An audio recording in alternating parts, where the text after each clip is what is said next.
31 जुलाई 2025 को दिल्ली की सड़कों पर जो तस्वीरें दिखाई पड़ी उसने देश की आत्मा को झकझोर के रख दिया, क्योंकि वो शिक्षक जो लाखों बच्चों को अंधेरे से निकालकर सफलता की रोशनी तक पहुंचाते थे, वो अपने बच्चों के हक की लड़ाई के लिए सड़कों पर उतरे तो लाठियां मिली, हिरासत मिली और पुलिस की बदजुबानी सुनने को मिली। तमाम teacher, Neetu ma'am, Sanjeev sir, अभिनय शर्मा, उनकी जो तस्वीरें आई वो परेशान करने वाली थी।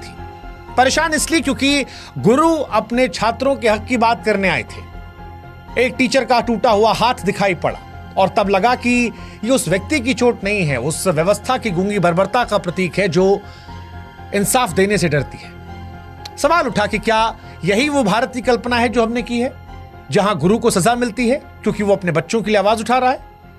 सच कहें तो ये जख्म सिर्फ शरीर पर नहीं है, हर उस मेहनतकश युवा की उम्मीद पर लगे घाव हैं जो दिन रात मेहनत करके नौकरी की आस लगाए बैठा है। ये हर उस माँ बाप की पीड़ा है जो बच्चे को बेहतर कल देना चाहती है। और इसीलिए हम कह रहे हैं कि ये सिर्फ एक प्रदर्शन नहीं है, ये उस व्यवस्था के खिलाफ एक चीख थी जो पारदर्शिता का दावा तो करती है लेकिन सवालों से आंखें चुरा लेती है।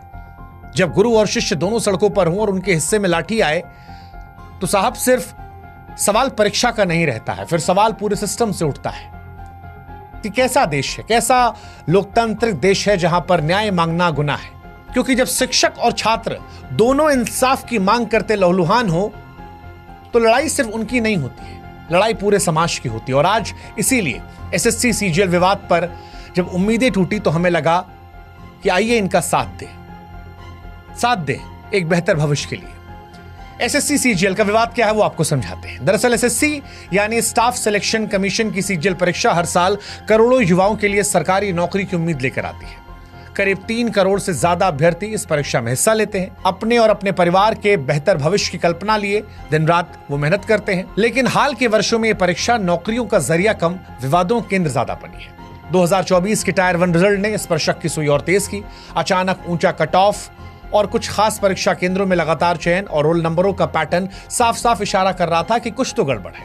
छात्रों ने सिद्धांतली माना और फिर आवाज उठाना शुरू कर दिया। 2025 में हालात और बिगड़े। एसएससी की सिलेक्शन पोस्ट फेज 13 परीक्षा के दौरान बार बार परीक्षा का रद्द होना, तकनीकी खामियां और कई केंद्रों पर छात्रों के साथ बदसलूकी ने आंदोलन को भड़का दिया। हजारों अभ्यर्थियों और शिक्षक दिल्ली चलो आंदोलन के तहत दिल्ली के जंतर मंतर और कई और इलाकों पर प्रदर्शन करने पहुंचे, न्याय की मांग कर रहे थे। लेकिन इस न्याय की मांग के बीच में इन्हें लाठियां, गिरफ्तारी और इनके गुरुओं की पिटाई को देखना पड़ा। जो शिक्षक अपने छात्रों को देश के निर्माण की राह दिखा रहे थे आज लहूलुहान थे। जो शिक्षक जो किसी समाज की नींव होते हैं अपने ही छात्रों के लिए सड़क पर जब उतरने को मजबूर हो गए तो यह समझ में हमें भी आ रहा था कि सिर्फ परीक्षा नहीं, लोकतंत्र की आत्मा घायल हो रही है। और नीतू मैम, अभिनय शर्मा या भोला यादव, आदित्य रंजन, ये आज सिर्फ एक कोचिंग सेंटर के शिक्षकों के नाम नहीं थे, ये उस आवाज का प्रतीक थे जो छात्रों की उम्मीदों के लिए आज सामने आए थे। एक शिक्षक ने जब पुलिस वाले से पूछा कि आप इतना डरते क्यों हैं सवालों से, तो पुलिस वाले ने कहा वर्दी पहनोगे समझ में आएगा। शिक्षक ने कहा पहनी तो उतार दी, बोला मर्द होते तो पहने रहते। इस तरह के शब्दों का चयन शिक्षक को लेकर मर्दानगी का जिक्र करना, समझ नहीं आ रहा था कि किसे बचाया जा रहा है, किसे छिपाया जा रहा है, क्योंकि हक की बात करना कहां से गलत हो जाता है। वो पुलिस वाला भी जो नौकरी कर रहा है उसे भी किसी ने पढ़ाया होगा। और क्या बात रखने के लिए डंडा पड़ेगा? शिक्षकों का यह आरोप था कि एसएससी ने जिस एडुकेटी नामक कंपनी को परीक्षा आयोजन की जिम्मेदारी दी वो पहले से ही तकनीकी खामियां और गड़बड़ियों के आरोप से घिरी है। फिर भी बार बार उसी कंपनी को जिम्मेदारी देना क्या महज लापरवाही है या कुछ और गहरा? क्या ये एक सुनियोजित खेल नहीं जिसमें छात्रों के भविष्य दांव पर लगाया जा रहा है? लाखों युवा हर साल मेहनत करते हैं, सालों का संघर्ष होता है, उनके परिवारों की उम्मीदें होती हैं। क्या ये सब कुछ एक ऐसी कंपनी के भरोसे छोड़ देना ठीक है जिसकी साख पर पहले से सवाल है? अभ्यर्थी कई मांग कर रहे हैं। एसएससी सीजीएल अभ्यर्थियों ने अपनी मांगों को स्पष्ट किया। ये मांगे न केवल उनके हक की लड़ाई थी बल्कि एक पारदर्शी और निष्पक्ष व्यवस्था की स्थापना की तरफ इशारा कर रही थी। पहली मांग थी एडुकेटी पर प्रतिबंध। इस कंपनी की तकनीकी अक्षमता और संदिग्ध भूमि के चलते छात्र कह रहे हैं कि इसे परीक्षा आयोजन से हटाया जाए। दूसरा, परीक्षा और परिणाम की तारीखें तय हो। यूपीएससी की तरह वो भी कह रहे हैं कि एसएससी भी एक निश्चित कैलेंडर जारी करे जिसमें परीक्षा और परिणाम की तारीखें शामिल हो। तीसरा, पारदर्शी नॉर्मलाइजेशन की प्रक्रिया में पारदर्शिता हो ताकि अभ्यर्थी को शक न रहे। चौथा, परीक्षा का उत्तर उचित हो, प्रश्न पत्र में गलतियां ना हो और एक ही सवाल अलग अलग पालियों में ना पूछा जाए। 5वां, नियुक्ति में तेजी। भर्ती प्रक्रिया पूरी होने के बाद नियुक्ति तुरंत हो, ना कि पुरानी भर्तियों कारण रुकी रहे। 6, वेटिंग लिस्ट।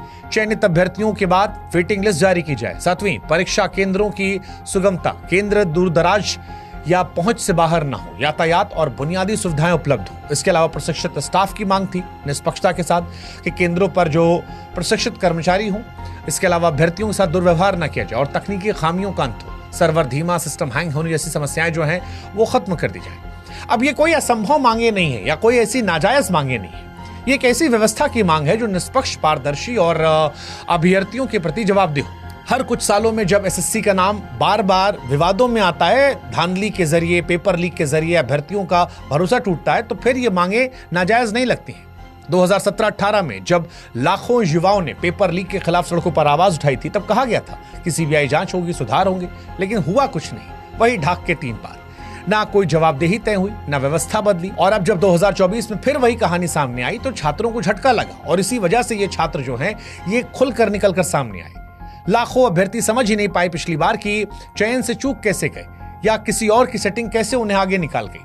2025 में हालात बेकाबू हैं, छात्र फिर परेशान हैं और इसी वजह से जब तकनीकी खराबियां नहीं कम हो रही, परीक्षा केंद्रों पर बदइंतजामियां नहीं रुक रही, छात्रों का भरोसा टूट रहा है, तब छात्र शिक्षकों के साथ सड़कों पर उतरे थे। लेकिन वहां ये लाठीचार्ज एक समाज के तौर पर सवाल उठाता है। आज एसएससी का ये आंदोलन एक जन आंदोलन बन गया है।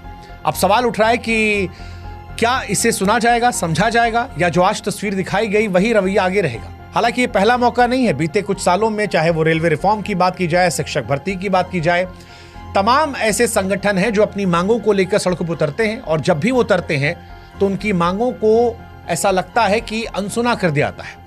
इस बार भी एसएससी अपनी खामियों को ठीक करने की बजाय ऐसा लग रहा कि आंख मूंद रहा है। क्या यह महज नाकामी है या जानबूझकर की जा रही लापरवाही ताकि भ्रष्ट तंत्र को पाल पोस कर जिंदा रखा जाए? अभ्यर्थी अब सिर्फ परीक्षा नहीं, जवाबदेही की मांग कर रहे हैं। उनका साफ कहना है कि जब तक एसएससी के शीर्ष अधिकारियों को जवाबदेह नहीं ठहराया जाएगा, तब तक ऐसी कंपनियों से पल्ला नहीं छुड़ाया जा सकता जिनकी साख संदिग्ध है। तब तक ये सिलसिला चलता रहेगा। यह आंदोलन अब सिर्फ रिजल्ट का विरोध नहीं, सिस्टम में छुपी उस चुप्पी और चालाकी का पर्दाफाश है जो हर कुछ साल में लाखों सपनों को चलती है। और आज इसीलिए सोशल मीडिया अभ्यर्थियों और शिक्षकों के लिए हथियार बना है। तमाम जो छात्र हैं वो अलग अलग हैशटैग के जरिए लाखों ट्वीट कर रहे हैं, एक्सपर्ट टॉप ट्रेंड कर रहे हैं। अभ्यर्थी अपनी अपनी कहानियों को साझा कर रहे हैं, कैसे उन्हें सालों की मेहनत की और कैसे आर्थिक तंगी में परीक्षा दी, कैसे एक भ्रष्ट व्यवस्था ने उनके सपनों को चल दिया। लेकिन सवाल यही है कि क्या सोशल मीडिया की आवाज सिस्टम के कानों तक पहुंचेगी या सिर्फ डिजिटल शोर रह जाएगी? जब अभ्यर्थी सड़कों पर उतरते हैं तो लाठीचार्ज होता है, जब शिक्षक बोलते हैं तो हिरासत में ले आता है। और यही सवाल होता है कि क्या लोकतंत्र में हक मांगना गुनाह है? लाठीचार्ज और हिरासत के बावजूद अभ्यर्थी शिक्षक हार नहीं मान रहे। वो नारे लगा रहे कि जब जब युवा बोला सिंहासन डोला। ये नारा उनकी हिम्मत को दर्शाता है। वो जानते हैं कि लड़ाई सिर्फ उनकी नहीं बल्कि करोड़ों युवाओं की है जो सरकारी नौकरी के सपने देख रहे हैं। शिक्षक नीतू मैम कहती हैं कि सबको इन लोगों ने मार के भगाया, लेकिन ये हिंसा अभ्यर्थियों का हौसला नहीं तोड़ पाई। वो फिर एकत्रित हो रहे हैं, अपनी मांगों को दोहरा रहे हैं और व्यवस्था से जवाब मांग रहे हैं। यह आंदोलन अब सिर्फ एसएससी तक सीमित नहीं, रेलवे, बीपीएससी और अन्य भर्ती परीक्षाओं में व्याप्त भ्रष्टाचार के खिलाफ एक बड़ा जन आंदोलन बन गया है। एसएससी सीजीएल को लेकर उठे विरोध प्रदर्शन सिर्फ एक परीक्षा या परिणाम का मामला नहीं, ये भारत की भर्ती व्यवस्था में फैले उस गहरे रोग का लक्षण है जो लाखों युवाओं के सपनों को चल रहा, शिक्षकों की आवाज को खामोश कर रहा और भ्रष्टाचार को खुलेआम फलने फूलने दे रहा। जिस सिस्टम में पारदर्शी की जगह संदेह हो और सवाल पूछने पर लाठियां मिले, यकीन मानिए वो देश विश्व गुरु तो नहीं बन सकता जहां पर छात्र और शिक्षक एक साथ लाठियां खा रहे। उम्मीद है सरकार, सिस्टम इस पर ध्यान देंगे। सरकार के पास दो रास्ते हैं, या तो छात्रों की आवाज सुने, शिक्षकों की बात माने, उनकी मांगों गंभीरता से लेकर उन संदिग्ध कंपनियों पर कार्रवाई करे, कार्यप्रणाली को बेहतर करे, पारदर्शिता और जवाबदेही सामने लाए, या फिर चुप रहकर इस पूरे भरोसे को रसातल में जाने दे जिसकी बुनियाद पर यह देश खड़ा है। आज युवा और शिक्षक सड़कों पर हैं क्योंकि सिस्टम ने उन्हें हर ओर से निराश किया है। उनके पास न्याय मांगने के सिवा कोई रास्ता नहीं बचा। लेकिन यह साफ है, लाठियां उनकी आवाज को दबा नहीं सकती, डर उन्हें चुप नहीं करा सकता। यह आंदोलन, ऐसा लगता है, तब तक नहीं रुकेगा जब तक बदलाव नहीं आता। सरकार से हमारी भी गुजारिश है, इतिहास भी यही कहता है कि भारत के युवाओं ने जब भी अन्याय के खिलाफ आवाज उठाई तब सिंहासन हिल गया, पूरी व्यवस्था हिल गई। बेहतर है कि भारत के करोड़ों छात्रों की अलग अलग विषयों को लेकर चिंता जो है उसे अनसुना ना किया जाए, उसे सुना जाए, नहीं तो कहीं ऐसा ना हो कि इतिहास फिर से खुद को दोहरा जाए। इसी उम्मीद के साथ हम उम्मीद करते हैं कि वो कानों तक जो आवाज नहीं पहुंच रही वो पहुंचेगी, और इन छात्रों को, इन शिक्षकों को हमारा भी समर्थन है। जय हिंद, जय भारत, नमस्कार।